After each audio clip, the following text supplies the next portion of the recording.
Kapayapaan ng Panginoong Hesukristo ay sumainyong lahat. Magandang araw sa inyong lahat saan mang sulok ng mundo kayo naroroon sa sandaling ito. Ang babasahing mabuting balita sa araw na ito ay pinamagatan kong ang ating gawain sa ngalan ng pag-ibig ay naghahayag. Nananahan sa atin ang Ama at Anak. Pagbasa sa banal na ebanghelyo mula sa ikalawang liham ni Apostol Juan. Pambungad na pagbati. Mula sa nakatatanda, sa mahal na ginang at sa kanyang mga anak na tunay kong minamahal. At hindi lang ako, ngunit lahat ng nakakaalam ng katotohanan ay nagmamahal sa inyo, sapagkat ang katotohanan ay nananatili sa atin at sa atin magpakailanman. Naway bigyan tayo ng Diyos Ama at Hesukristo ang anak ng Ama, ng biyaya, awa at kapayapaan. Maging atin nawa sila sa katotohanan at pagmamahal. Katotohanan at pag-ibig. Laking tuwa ko nang malaman kong ang ilan sa iyong mga anak ay namumuhay sa katotohanan gaya ng iniutos sa atin ng Ama. At kaya hinihiling ko sa iyo, mahal na ginang, magmahalan tayong lahat. Ito ay hindi bagong utos na isinusulat ko sa iyo. Ito ang utos na mayroon tayo mula pa sa simula. Itong pag-ibig na sinasabi ko ay nangangahulugan na dapat tayong mamuhay sa pagsunod sa mga utos ng Diyos. Ang utos, gaya ng narinig ninyong lahat mula pa sa simula, ay dapat kayong lahat ay mamuhay sa pag-ibig. Maraming manlilinlang ang lumabas sa mundo. Mga taong hindi kumikilala na si Hesukristo ay dumating bilang isang tao. Ang gayong tao ay isang manlilinlang at kaaway ni Kristo. Mag-ingat kayo kung gayon upang hindi mawala ang aming pinaghirapan, kundi matanggap ninyo ng buo ang inyong gantimpala. Ang sino mang hindi nananatili sa turo ni Kristo, ngunit lumalampas dito ay walang Diyos. Ang sino mang nananatili sa turo ay may Ama at Anak. Kaya nga, kung may dumating sa inyo na hindi nagdadala ng aral na ito, huwag ninyo siyang tanggapin sa inyong mga tahanan. Huwag ninyo ring sabihin, sumaiyo ang kapayapaan. Sapagkat sino mang humiling para sa kanya ng kapayapaan ay nagiging katambal niya sa mga masamang bagay na ginawa niya. Mga pangwakas na salita. Marami akong sasabihin sa iyo, ngunit mas gugustuhin kong huwag gawin ito sa papel at tinta. Sa halip, umaasa akong madalaw ka at makausap ng personal upang tayo ay lubos na maging masaya. Binabati ka ng mga anak ng iyong mahal na kapatid na babae. Ang mabuting balita ng ating Panginoon. Salamat sa Diyos Ama sa langit. Sa ngalan ng Panginoong Hesukristo na ating manunubos. Amen. Amen. Amen. Peace.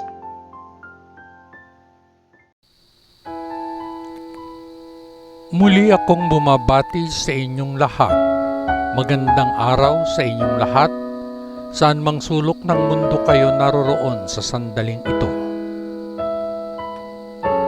Nais kong ibahagi sa inyo sa araw na ito, mga kabayan, ang aking maikling pagninilay na pinamagatan kong makapagbibigay ka ng hindi nagmamahal, ngunit hindi ka makapagmamahal ng hindi nagbibigay.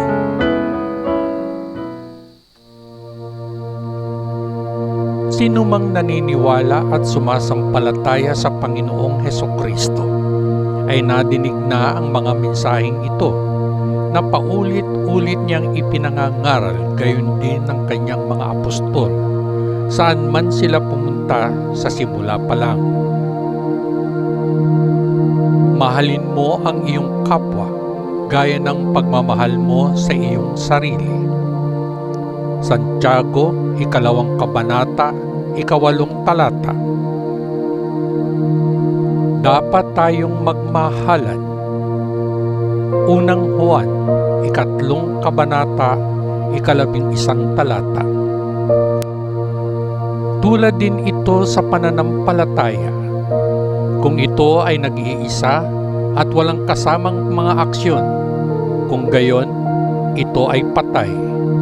Santiago, 2 kabanata, 17 talata. Ngunit nakalulungkot, mga kabayan, na sa kasalukuyang panahon ay kitang-kita at damang-dama nating lahat na ang mga mensaheng ito ng Panginoong Hesukristo na ipinagpatuloy na ipahayag at pinalaganap sa lahat ng sulok ng mundo ng kanyang mga apostol ay pinakinggan lang at pagkatapos wala lang, dedma. Pero ang mas nakakalungkot at pinakamasakit sa lahat, kabayan, na may mga taong nagpapahayag na sila ay naniniwala at may pakikipag-isa sa Panginoong Hesukristo, ngunit di nakikita ng ang patunay na isinasabuhay nila ang mga mensaheng ito. O di ba, kabayan? Real talk lang. Pero kaklaruhin ko lang na hindi ko nilalahat, ha? Maliwanag yan. Sa paborito kong babasahing Our Daily Bread, nasumpungan ko ang isang article na ito na isinulat ni Mr. David McCasland na pinamagatang Sandal of Love. Hayaan niyong ikwento ko sa inyo ang nilalaman ng artikulong ito na nagpapakita ng dalawang reaksyon ng tao sa sitwasyon ng isang taong nangangailangan na kanilang nasumpungan. Nagsimula ang kwento sa isang kabataang babae na nagha-hiking sa Colorado ang nakatagpo ng isang babaeng iika-ikang pababa ng bundok. Sa isang paa ay nakasuot siya ng isang improvised na sapatos na gawa sa berdeng mga sanga na binalot ng isang strip na tela. Nawala ang isang bota ko habang tinatawid ko ang isang batis. Paliwanag niya. Sana makababa ako ng bundok bago magdilim. Inabot ng kabataang babaeng hiker na ito ang kanyang backpack at kinuha ang isang pares ng sports sandal. Isuot mo ito, sabi niya. Maaari mo itong ipadala sa akin kapag nakauwi ka na. Ang babae ay nagpapasalamat na tinanggap ang sandalyas at nagpatuloy sa pagbaba ng bundok. Pagkalipas ng ilang araw, dumating ang sandalyas sa koreo na may kasamang liham na nagsasabing, "Nalampasan ko ang ilang mga tao na nakapansin sa aking kalagayan. Ngunit ikaw lang ang tanging nagbigay sa akin ng tulong. Ang laking ginhawa sa akin ang tulong na ginawa mo dahilan para makababa ako ng bundok bago kumagat ang dilim. Salamat sa pagpapahiram mo sa akin ng iyong sandalyas.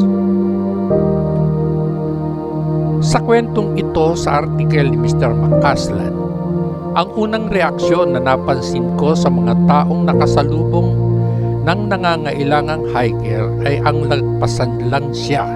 Yun bang wala lang dedma?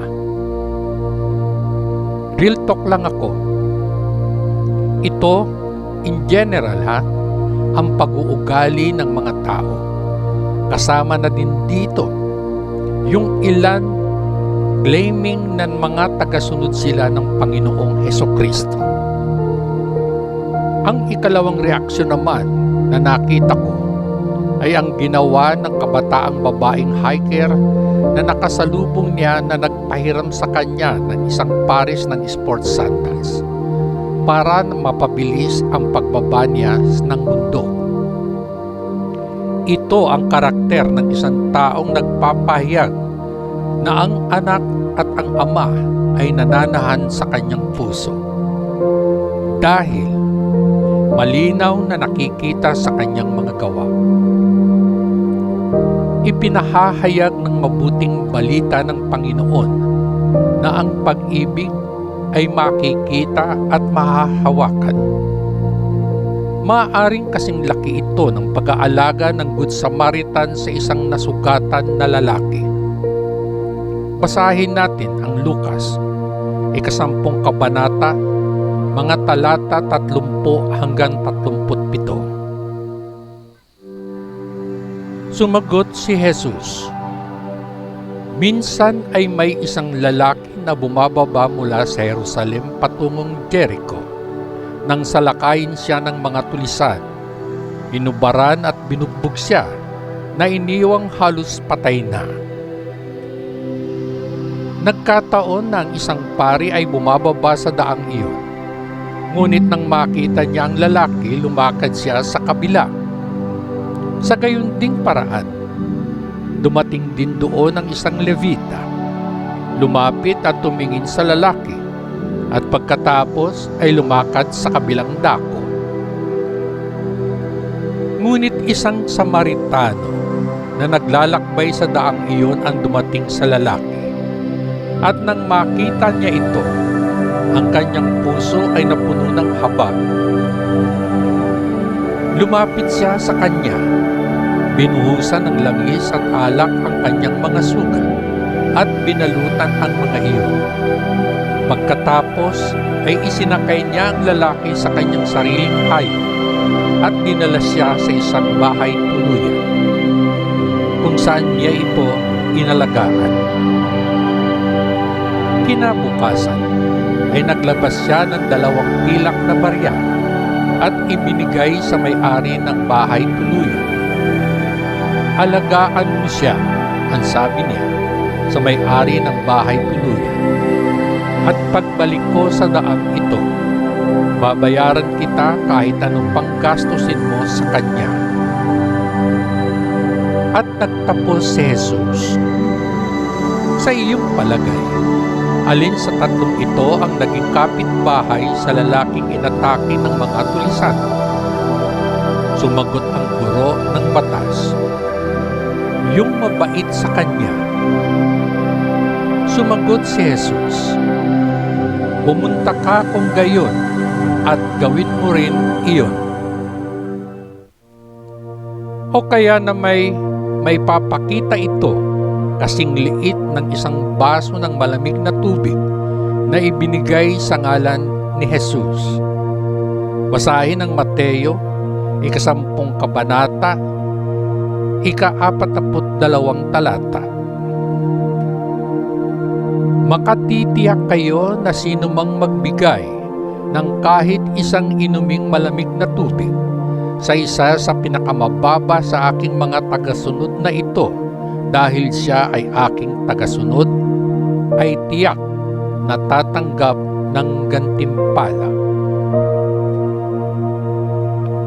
Ang tunay na pag-ibig ay kumikilos. Basahin natin ang unang liham ni Juan, 3 kabanata, 18 talata. Mga anak ko, hindi dapat puro salita at usapan ang ating pagmamahal. Ito ay dapat na tunay na pag-ibig na nagpapakita ng sarili nito sa pagkilos. Panghuli, nais ko ring ibahagi sa inyo ang mensaheng ito ng mabuting balita na nagsasabi kung ano ang pag-ibig. Ito ay hango sa unang liham mula kay Apostol Pablo, 3 kabanata, 16 na talata. Ganito natin malalaman kung ano ang pag-ibig. Ibinigay ni Kristo ang kanyang buhay para sa atin. Tayo rin, kung gayon, ay nararapat na mag-alay ng ating buhay para sa ating mga kapatid. Kaya, sa landas ng buhay ngayon, kabayan, kung masumpungan natin ang isang nangangailangan ng tulong, huwag tayong mag-atubiling mag-alay ng sandalyas ng pag-ibig. At bago ako tuluyang magpaalam, kabayan, nais kong iwan sa iyo ang makabuluhang siping ito. Magbigay kung paanong ibinigay sa iyo ang iyong pangangailangan. Magmahalan gaya ng pagmamahal sa iyo ng Diyos. Maging isang katulong sa tunay na nangangailangan at sa iyong misyon ay maging totoo. Hanggang sa muli, patnubayan at pagpalain nawa tayong lahat ng dakilang Diyos Ama sa langit, sa ngalan ng Panginoong Hesukristo na ating manunubos. Amen. Amen. Amen. Peace.